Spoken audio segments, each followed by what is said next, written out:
Hey everyone, good evening. How are you doing? You doing okay today? I hope you are. I hope you're doing okay. I hope even more that you're doing good. And I hope even more than that you're doing great. That would be awesome. But for some of us, maintaining is enough. That's the type of day I'm having. I am alive and I am maintaining, but I am having struggles today. I'm having several struggles today. And I don't want to focus on the struggles. I want to focus more on the positive. So, on the struggle side, real quick, I'm not feeling good. I think I'm getting sick. So that's like shit. The other thing is my phone is off. I don't have a phone anymore. And the phone that I do have, for some reason, isn't working outside the house. There's no internet connection, and it hasn't worked for weeks. So I don't know what's going on. It's just the way things are. So whatever, I'll have to deal with it. But on the good side, because I don't want to focus on the negative, I want to acknowledge it. All right, it is what it is. Are those things I could fix? Maybe. My health I could work on by taking care of myself. So, a cold is only temporary, so I'm not too worried about it. So, okay, I thought about that. Now I got to let that go and let my body heal itself. Because the more I sit here and am depressed and think I'm sick, the sicker I'm going to get, because I will mentally convince myself, because my body doesn't know the difference. So instead of that, and I'm going to focus on good things. So for instance, a really, really, really good thing is for my daughter, Jasmine. I'm super excited because, well, as you guys know, she has cancer. I'm certainly not excited that she has cancer. And she has to have surgery, and they're going to remove her lung, and they have set the date for the 23rd. Unless something changes, because they had kind of given her a range, although they told her the time and date it should be on. But we'll see. But they're going to remove her entire lung, the whole thing, because of the cancer. Now, last week I had talked to you guys, and I was really bummed because her insurance only covered prescriptions, and that was it. That was really shitty, because that meant the time that she didn't have coverage for surgery. But she's scheduled for surgery, so I'm coming with good news. Yes, she got insurance that covers her. Thank God. Thank God. She got insurance now, and quickly. So as soon as they got the new policy started, which was really quick, they scheduled her for surgery as quick as they can, which is next week. So I'm happy that things are falling into place, and I'm very thankful to those of you who have said prayers for my daughter. I appreciate you guys so much, because I really do believe that prayer makes a difference. It can really uplift a person. So I appreciate you guys standing in the gap and bridging that for her while we couldn't. And I'm tongue tied.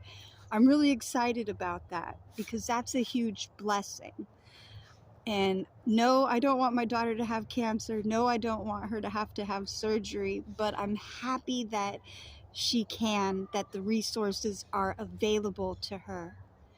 Because I think it's so sad that we lose so many people in the healthcare system who die because they don't have medical coverage.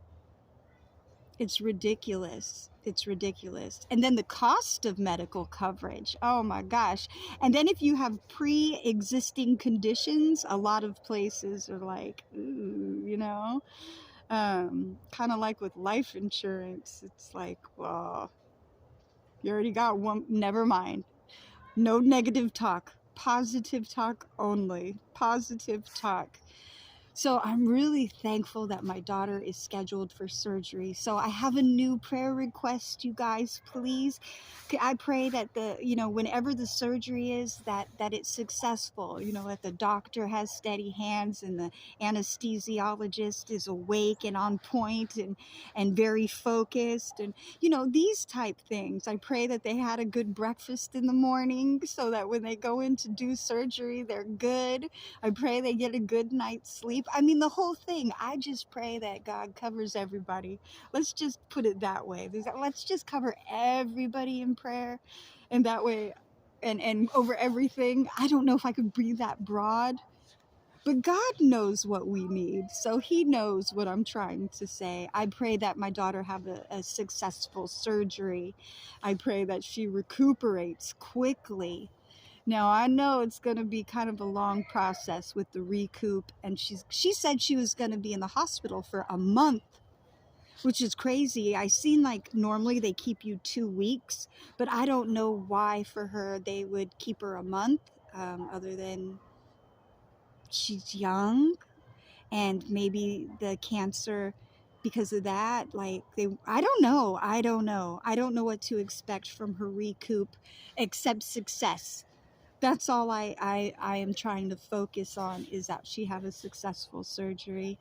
But I'm very thankful to you guys. You know, I don't know what I would do if I didn't have faith.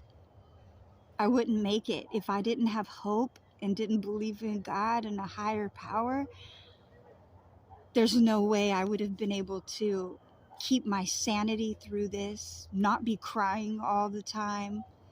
And my daughter is really strong. Oh my goodness. We've been through so much and she's still persevered. We went through homelessness. We even slept a night in a car. Maybe I'll tell you guys sometime a story time about the time my daughters and I were homeless overnight and slept in a car. We were homeless longer than one night, but it was only one night in a car. And it was really cute because here we were out there trying to be homeless and inconspicuous and not let anyone see us, but where we parked there was a man across in a house who had seen us, and he came outside the first time after we had been there for a few hours, and he was like, "Are you okay?" And we were like, "Yeah, we just needed somewhere safe and quiet to sleep tonight, that's all." And he was like, "Oh my gosh, are you okay? Do you need anything? Do you want to come inside? Do you have to use the restroom? Do you..." And I was just like, "No, we're good. Can you just maybe occasionally look out your window and make sure things are, we're okay? That's it." And he was like, "No problem." And then a few hours later, he came out with snacks and waters for us. The lids were still on. Oh, and he brought us snacks and made sure we were okay. And then, that was nice. And then someone else ended up hours later coming and knocking on the window and asking if we were okay. And so we ended up moving from that spot because people kept knocking on the window and they were strangers and we didn't know what their intentions were. Because I'm not going to tell some random dude, "Yeah, my kids and I are homeless and we don't know what the fuck we're going to do, blah, blah, blah, blah, blah." Because that just puts you in a vulnerable spot. Had that not been a good guy, who knows? They could have tried to traffic us. I don't know. So we ended up moving and we went and slept in the Costco parking lot because they allow people who are displaced to sleep there in their cars, or at least they did at the time when we were homeless. And so we slept there. We had all our pillows and blankets and just crashed out, just the three of us in my little tiny fucking car. Oh my gosh, it was an interesting night, but we made it through the night, and the next day we ended up moving into our new place. We rented a room with a guy named, you'll never guess his name. Well, his name was Jesus, so Jesus, and his last name was Real, like the real Jesus. It's hilarious. I'm like, okay, God is good. God is good. And then the house next door to us is lit up in huge letters all year round. And it says Jesus. It's like you could see it from the sky. It's like, it made me laugh. Now, I love Jesus, not to be confused with the king's gay lover. I'm not talking about him. That's on the pictures, because if you remember, God told us not to have no pictures and graven images. That is not the right color. That is not the right anything. And he said not to do it anyways. I'm getting way off track. Oh my gosh. I had said someday I'll tell you guys a story time, and instead I'm kind of going into some of it right now. But I'm talking about things I'm thankful for. And my point was, even though we were homeless, we still had faith, and people still looked out for us. So it was just an amazing experience because it was scary and it could have been a lot worse. But there were kind people around us who looked out to make sure, even though we were displaced, that we were okay. And then when the man we were going to, Jesus, when the real Jesus had us move in, he let us move in early because we told him we had nowhere to go. And he was like, I can't have you guys out on the streets. You could just come here and stay the first 2 weeks for free. But right now, there's still a roommate in the house. So until he moves out, we can't give you the room. But what we can offer you is our bathroom. Yes, you heard that. The bathroom. We could offer you our bathroom that's attached to our bedroom. It's really big.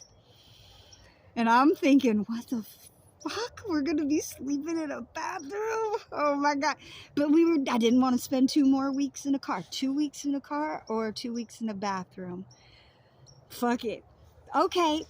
So we went there on faith. And then when we got there, he showed us the bathroom. The bathroom is huge. It was like bigger than the front room. And it had doors that led outside. It was like the double doors. It had 2 sets, I think. It had 2 sets of dual sinks. It had a separate bathroom. It was so big that we were able to have a bed in there and still have enough more than I could have exercised in there or held dance class. The room was big, in other words, and I was really thankful. But it was attached to their bedroom. So it was kind of weird because all we had up was a sheet that covered their bed from our bathroom bedroom. But it worked and we were really thankful. So we went from the street, the car, to a nice bathroom for 2 weeks. And then we were able to move up from there to a room. So it's been slow baby steps. And it's been a real struggle, especially since 2017 when Hurricane Irma hit, because we left during Hurricane Irma and left everything behind, except we had 2 suitcases each about, and I made sure to bring all our important documents and everything. And after that, I've told you this before, after the hurricane, I really got even more depressed than I already am. And it became debilitating and I couldn't work. I didn't even talk. I hardly talk.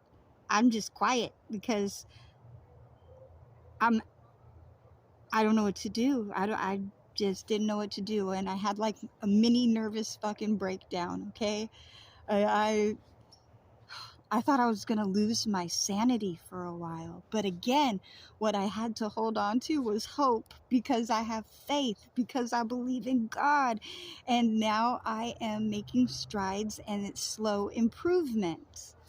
And so it's like life is so scary. You never know what's going to come your way, but hope for the best. Of course, plan for the worst, but you could be so amazed at the changes that come your way, because a lot of times they're for your benefit.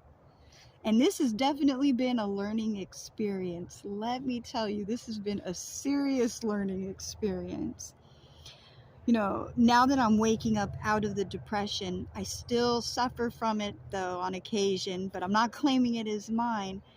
It makes it difficult to function. And now that my insurance is out, I know that I have to do this all unmedicated until my biggest obstacle is myself. I think that's my biggest obstacle. I have to overcome mentally the depression in my mind, which I'm trying to do. But I mean, if something is off in my brain, there's like some type of malfunction, I don't know how I'm supposed to fix that. I'm trying to improve my diet. I know that helps. Exercise helps. I don't exercise, but I do walk daily. There are things I can do to help improve my mood, and also being aware of the problem so that I could not avoid the problem, but deal with the problem head on, which is scary, and then move forward. Because I have to. I was asleep for so long, because while I was going through this deep depression, it was like being in a deep sleep. And then when you wake up and you see where you're at, it's almost like being in a new body, because it's like you're jumping into something. The world has still, just because you slow down doesn't mean the world has. So when you wake back up and start realizing, hey, I got to live life again, life has been going by. You've been asleep. Nothing stopped. So things are further along. They've progressed further. You're the one who's behind. So you got to get caught up again. So it's difficult but possible. So that's why I always say I'm so thankful I have faith, because if I didn't, I don't think I would have made it this far. I wouldn't have had hope. And what do you do when you become hopeless, or like when you have no dreams? You don't exist anymore. And I don't want to think about that on any form right now. So I'm not going to focus on that. I'm going to focus on living and life. But it is getting dark. I'm trying to hold the camera up so you guys can continue to see me, but the sun's going down. So I guess I'll cut this about now. Today's message is to be aware of your emotions. Take those emotions and stick with them for a moment. Hold yourself accountable by recognizing what these emotions are, figuring out if it's something you can deal with or if you need to get help with, and take the next step. Take the next step. So deal with your emotions. Don't run from them. You gotta do the shadow work. Just like I'm sitting in the shadow right now, you gotta do the shadow work. But you could do it. I've made it this far. I've overcame an illness that they said was terminal and would kill me, but it turned out not to be terminal, the form I had, and it didn't kill me. I'm still here. You know, my daughter at one point had stage 4 cancer. Now she doesn't. So, you know, she's still here. So shit can be fixed. Sometimes you think you're about to die, and all that's happening is you're dying to your old ways so that you could be pushed forward into something new. Because a lot of times people don't like change, but God will put you in a situation where you're forced to change. So we pray for change. Oh God, give me change. Let me become what you want. But then when these things come up that mold us into these new beings, we have to be receptive, right? Other words, you could miss opportunities. Yeah, and you don't want to do that. So acknowledge your emotions. Know yourself. Love yourself. Be kind to yourself. And that means doing the best thing possible for you. Yeah. All right. Well, you guys are amazing. I love you all. Thank you for watching my videos. And feel free to leave a message. If you subscribe and like the video, I'd appreciate that, because I don't get a lot of likes. I'll get views sometimes and like no likes, and then I'm like, well, is that personal, or is it like just really hard to touch that like button? Does it take too much energy? I'm trying to be silly. Just would you please hit the like button? Maybe subscribe if you're seeing this video and something that I say resonates with you, you know, because I love having new subscribers and making new friends. I love the interaction. So please leave comments. Let's talk. Looks like I'm talking to myself right now, and I don't always like to do that. Although I do have great conversations with me, I'd like to have them with you too. Okay, so I'm going to let you guys go for real this time. You have a wonderful evening. I love you all. Peace. Oh, and welcome to the apocalypse, of course. Peace.